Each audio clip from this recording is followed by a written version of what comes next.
Hello friends, super magic રસોઈમાં મિત્રો હું આપનું સ્વાગત કરું છું.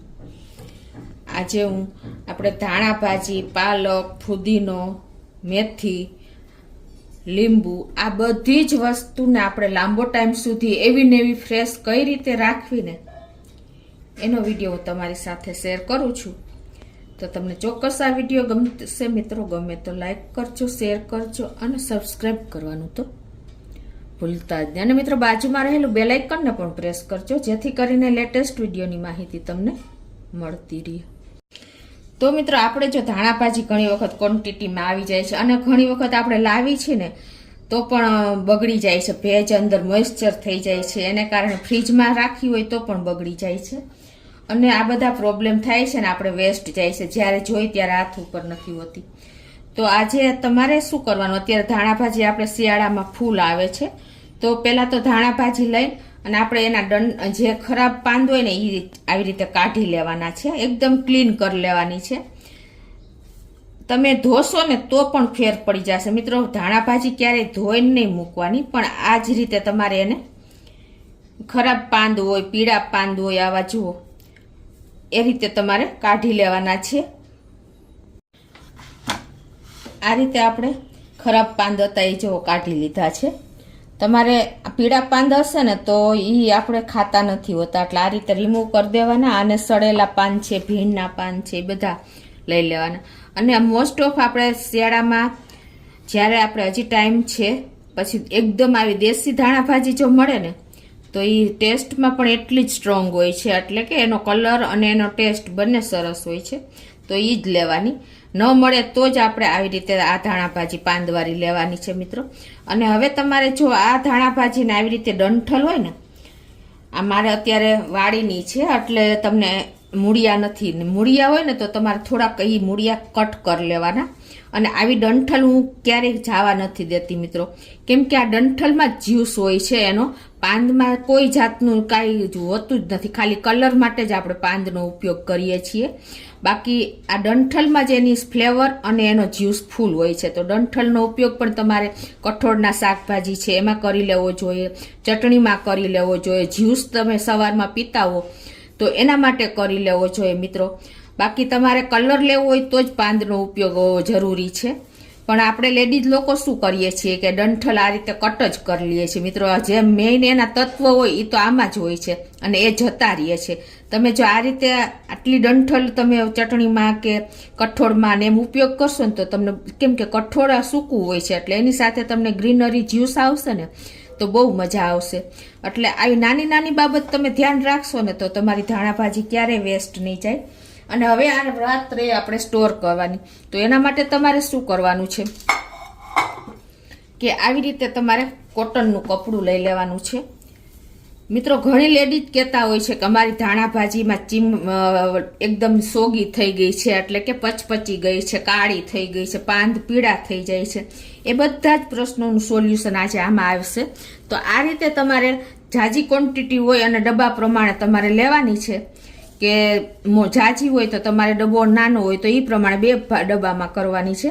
પછી આ રીતે તમારે કોટનના કપડામાં રાખી દેવાની છે અને તમારો ડબ્બો જેવડી સાઈઝનો હોય ને એ પ્રમાણે તમારે રાખવાની છે. તો પહેલાં તો તમે જો આ રીતે કપડું જ તમારે ડબ્બામાં લગાવી દેવાનું છે, જે સાઈઝનો તમારો ડબ્બો હોય ને એ પ્રમાણે આવી રીતે તમારે રાખી અને પછી તમારે જેટલી ધાણા ભાજી ડબ્બામાં આવે ને એટલી આ રીતે રાખી દેવાની છે. આવી રીતે બહુ પ્રેસ કરીને નથી ભરવાની કે બહુ આપણે એકદમ ડબ્બો ફીટોફીટ નથી ભરવાનું, પોલા હાથે જ તમારે ધાણા ભાજી ભરવાની છે આ રીતે. અને આવી રીતે તમારે ભરી અને પછી પાછું માથેથી કોટનનું કપડું કવર કરી દેવાનું છે. આવી રીતે મિત્રો હળવા હાથે દબાઈ નહીં એવી રીતે તમારે ડબ્બામાં ધાણા ભાજી ભરી દેવાની છે. પછી જે જગ્યા હોય ને તો સાઈડમાં તમારે લીમડો છે કે લીંબુ છે એ પણ રાખી દેવાના. અને આ રીતે તમારે એને ડબ્બાને પેક કરી દેવાનો છે. હવે આ ડબ્બો તમે ફ્રીજમાં મૂકશો ને કે 10 થી 12 દિવસ તમારે ધાણા ભાજીમાં કોઈ પ્રોબ્લેમ નહીં આવે. એનું કારણ શું છે ખબર છે? જે આ કોટન કપડું છે ને એ તમારે મોઇશ્ચર એનું શોષી લેશે. અને ઇનકેસ તમારે દરરોજ આપણે ધાણા ભાજી તો લેતા જોઈએ છીએ, તો ઉલટ પુલટ કરીને જોઈ લેવાની, કાંઈ પણ સેજ ભીની હોય તો તમારે આમ રહેશે જ નહીં ભીની, પણ કદાચ એવું લાગે તો તમારે ફેરવી નાખવાનું, કપડું ઊંધા ચત્તું કરી નાખવાનું. તો આ રીતે તમે કમસે કમ 10 થી 12 દિવસ ધાણા ભાજી કે 15 દિવસ સુધી રહે છે, મારે તો કોઈ પ્રોબ્લેમ નથી આવતો. તો આ રીતે તમે રાખશો તો ક્યારેય પ્રોબ્લેમ નહીં આવે. તો એ જ રીતે મિત્રો આપણે ફુદીનો ઘણીવાર લાવી છીએ અને એનો ઉપયોગ આપણે થોડી મોડો થાય છે તો પણ ફુદીનાના પાન બગડી જાય છે. તો ફુદીનો લેવા પછી તમારે આ રીતે એના પાન ચૂંટી લેવાના છે ડાળખીમાંથી, અને પછી તમારે કોઈ પણ પાન ખરાબ હોય ને તો એ પણ કાઢી જ લેવાના છે, જવા નથી દેવાના અંદર, નહીતર એની વાસ આવશે ને તો પણ તમારી ચટણી છે કે ફુદીનાનું પાણી છે કે કોઈ પણમાં તમે ઉપયોગ કર્યો હશે ને તો એને આમ ટેસ્ટ એનો અલગ જ આવશે. એટલે ખાસ નોટ કરજો, ખરાબ પાન ક્યારેય લેવાના નથી.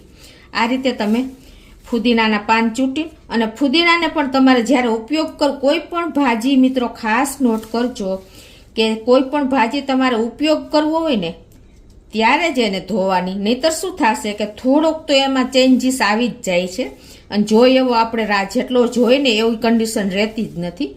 તો આ રીતે તમારે કોઈ પણ ભાજીને ધોવાની નહીં, પણ ચૂંટીને એકદમ નીટ એન્ડ ક્લીન કરી લેવાની.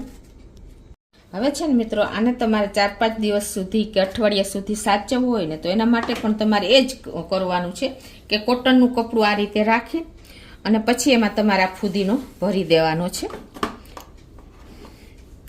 જે ક્વોન્ટિટી હોય એ પ્રમાણે તમારે કપડું લેવાનું છે, ખાસ નોટ કરજો. અને કપડામાં તમારે આ રીતે કાંઈ પણ ડબ્બામાં પૂરેપૂરું કપડું રહેવું જોઈએ, એ રીતે રાખવાનું છે. જો ખાલી જગ્યા તમારે સીધું પ્લાસ્ટિકને અડશે ને તો પણ કપડાની બહાર હશે ને પાન તો પણ બગડી જશે.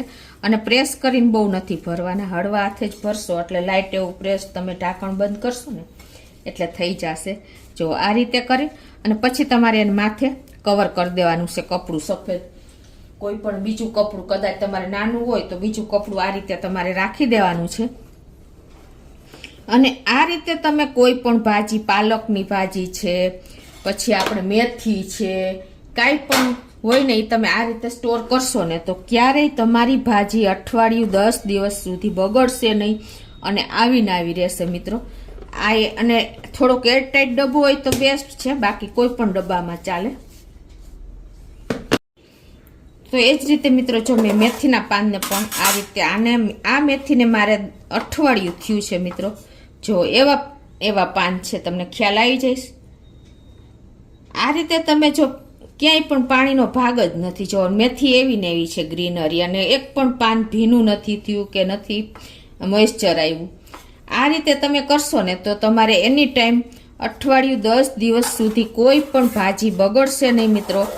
અને તમે આ ઇઝીલી આ રીતે તમે ઉપયોગ કરી શકશો મિત્રો.